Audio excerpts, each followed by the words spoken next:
اور جسم کو چھیدنا شروع کر دیا۔ بار بار کہا جاتا کہ اب نصرانیت قبول کر لو، اور آپ پورے صبر و استقلال سے فرماتے جاتے تھے کہ ہرگز نہیں۔ آخر بادشاہ نے حکم دیا، اسے سولی سے اتار لو اور پیتل کی بنی ہوئی دیگ خوب تپا کر آگ بنا کر لاؤ۔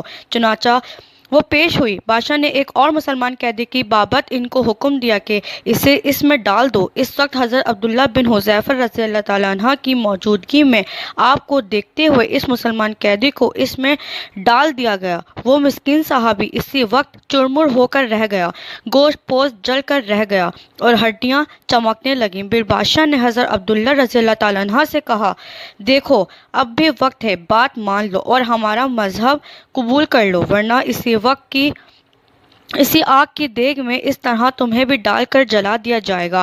آپ نے پھر بھی اپنے ایمانی جوش سے کام لے کر فرمایا، ناممکن ہے کہ میں خدا کے دین کو